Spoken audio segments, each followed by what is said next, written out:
shows kung ano yung pinagkakaabalahan ng administrasyon ngayon, ng gobyerno ngayon. Ang pinagkakaabalahan nila ay politika dahil nakikita natin na may pattern na. Hindi lang si dating Pangulong Rodrigo Duterte, hindi lang ako, kundi lahat ng hindi sumunod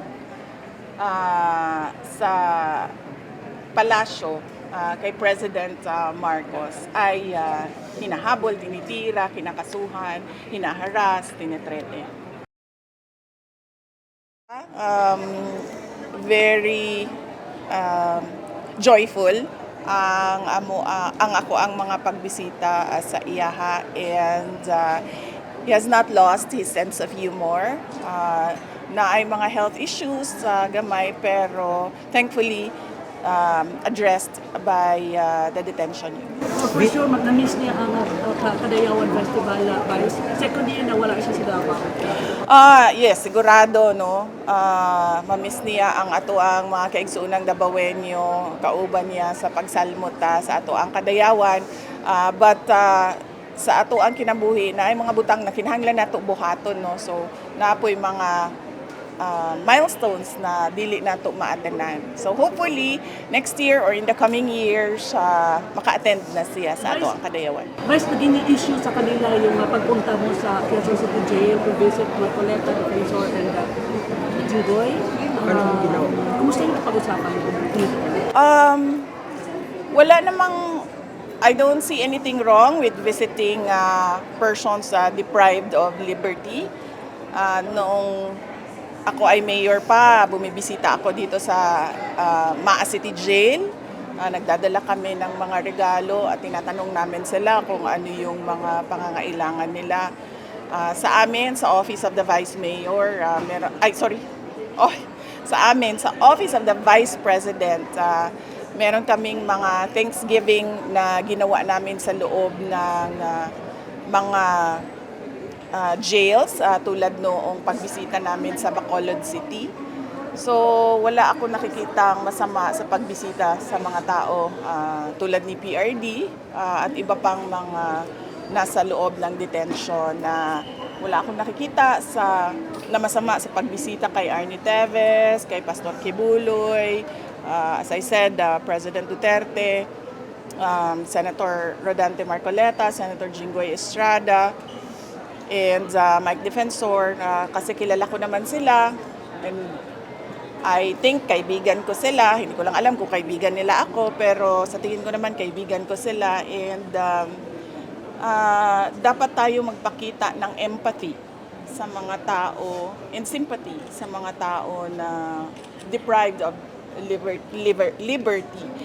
Kasi I can only imagine, no, hindi yung physical na prison, but yung hindi ka na malaya na magawa kung ano yung mga normal at ordinaryong ginagawa mo sa buhay. So, let's give sympathy and empathy sa mga PDLs. Ano yung napag-usapan niyo, VP? Pinayuhan niyo kasi sila? Wala, uy, ginoo ko, ako pa'y mupayo kay Senator. Ang sinabi ko lang sa kanila doon ay kung ano yung para sa bayan, yun ang gawin ninyo. Yun ang message ko sa kanila sa loob. Sabi ko, magpakatatag at kung ano yung para sa bayan, yun ang gawin ninyo. VP, may statement sa Secretary Gibo na mag-resign na lang daw yung mga nagtatanggol sa China with regards to West Philippine Sea. Ano yung reaction mo? Yung mga government officials na nagtatanggol daw sa China on West Philippine Sea, mag-resign na lang daw, sabi ni Gibo Chodoro.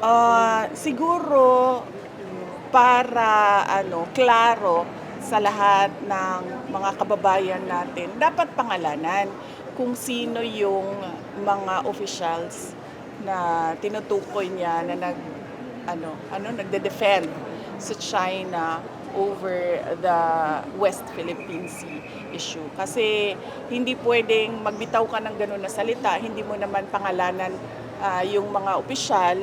At syempre, suspect, kahit ang presidente natin kasali sa suspect doon kasi walang pangalan, walang listahan ng pangalan. VP, sinabi din ni Jose Castro na baseless, Ito na naman. useless, at nonsense daw yung sinabi mo na ano daw, ang Marcos daw nag-aid doon sa ICC. Ulitin ko ha. Si Claire Castro is a spokesperson of the President and the Office of the President, or hindi ko alam kung kaninong spokesperson siya. Pero by the fact na spokesperson ka at merong seal ng Office of the President dyan, dapat maging professional ka sa mga sinasabi mo.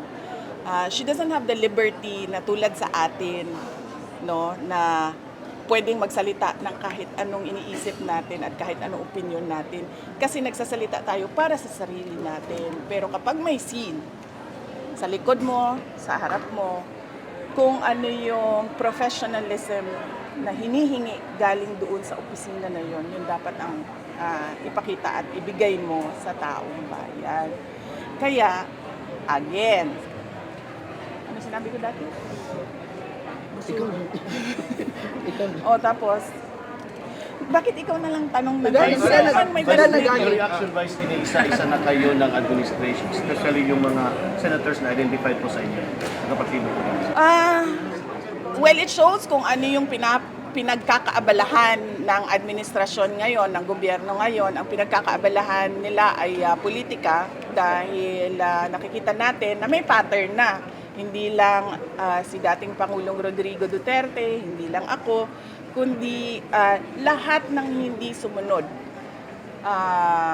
sa palasyo kay President Marcos ay hinahabol, tinitira, kinakasuhan, hinaharas, tinitrete. Yung reaction mo, VP, sa pagbisita ni President Bongbong Marcos doon sa kanina, yung usually ng Palay program ni Pangulong Duterte dito? People's Bill. People's Bill. Yes, I know kasi project namin yan nung mayor ako, diba? So ayoko mag-comment sa kanyang pagbisita. Siguro ang mas maganda ay ipa-comment natin yung mga tao na binisita niya dahil wala naman ako doon nung bumisita siya. So mas maganda, tanungin natin yung mga tao na nandun kung ano yung komento nila, ano yung opinion nila sa pagbisita na ni BBM doon. Number one ka pa rin sa mga survey. Number one ka pa rin sa mga survey, presidential survey. Nakailang tanong ka na. Ako, number one ka sa survey. Vice. Pampagulo lang daw yung reported arrest kay Senator Bato de la Rosa sa impeachment. I don't think kailangan guluhin ang impeachment. Napaka-klaro naman yung bending the law dyan sa impeachment na yan, simula pa sa House of Representatives hanggang sa pagkakaroon ng dalawang tao na nakaupo doon sa, ano man tawag dyan, stage or rostrum or elevated platform. Hindi na kailangan guluhin ang impeachment dahil magulo na siya sa bending the law. Are you happy with the performance of the defense, guys? Of course, yes. Oo. Nagpapasalamat lang talaga ako dahil merong mga abogado na tinanggap ang aking kaso at they are diligent and passionate enough to defend me. Ito na lang, number one ka sa survey ka rin. Sana Naamoy panguta na lain. Ay, BP, Vice, Oo, katong kota ingon na ni siya. Marcos nga tutukan daw ang baha diri sa Davao City. Dapat tutukan ng gobyerno ang baha sa lahat ng lugar ng Pilipinas. Hindi lang sa Davao City kasi meron ding baha sa Ilocos, meron ding baha sa Pampanga, sa Bulacan. Lahat ng mga low-lying area sa panahon ng malakas na pag-ulan at bagyo ay kailangan tutukan dahil delikado na merong mamatay dahil sa mga pagbaha. So, hindi lang Davao City, dapat buong bansa. Dahil ang Pangulo naman ay Pangulo ng buong bansa. Reaction mo, VP, sa mulagan doon si General Torre as mayor sa Davao sa Pilipinas? Everyone, of course, no, in a democratic country, lahat ay allowed at welcome na mag-file ng kanilang certificate of candidacy at tumakbo sa election. Last na po, last question. Vice, any comment about sa campaign ni President Donald Trump to topple doon ICC and possibly na marilis po si FBR nito? Hindi ko lang alam kung it will come to the release. Okay, bigyan ko muna ng context ha. Yung kampanya ng Estados Unidos against the International Criminal Court, hindi ko lang alam kung abot siya sa pagpapalaya kay dating Pangulong Rodrigo Duterte. Pero definitely, pwedeng gamitin ng Estados Unidos na example yung kaso ni dating Pangulong Rodrigo Duterte sa pagiging isang biased political organization ng ICC at not really a court of justice. Okay po. Thank you po. Survey. Number one ka sa presidential Okay. survey. Kung saan may balita, ana. Kung Number saan may one, value sa consistent ka nga balita, number one. ana. O, diba? Sana on Number one always. Survey lang Consistent ba na sa kay- VP? Survey, ingon Lagi, sila nga, unsaon survey naman, lang gano'n ha. gani, survey na gani na, pati ako. Kung sa imong reaction. Hindi ako makakomment sa mga surveys dahil hindi ko naman alam kung paano siya ginawa, saan siya ginawa, at sino ang nagpagawa sa kanya. Pero sa akin, sa lahat ng survey simula noong 2022, ay lagi ang aking pagpapasalamat sa taong bayan dahil patuloy yung kanilang pagtitiwala at suporta sa akin, sa aking mga kasamahan at sa tanggapan ng pangalawang Pangulo. Kahit na medyo hirap yung aming organisasyon dahil sa politika, sa paninira, at sa pagpapahirap sa amin para gawin namin yung trabaho namin. Kaya it's always a message of gratitude every time survey comes out, whether or not number one ako o hindi. Thank you. Okay po. Thank you po.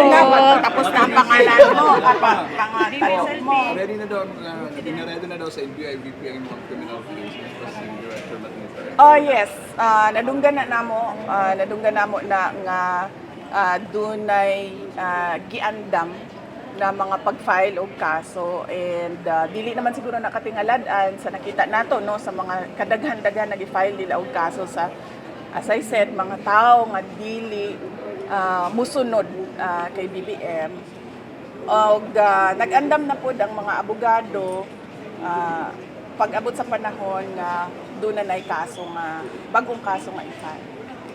Thank you po. Picture? Ako like kuha kay para di mo magkagugot. Okay na na. Huwag ka na na.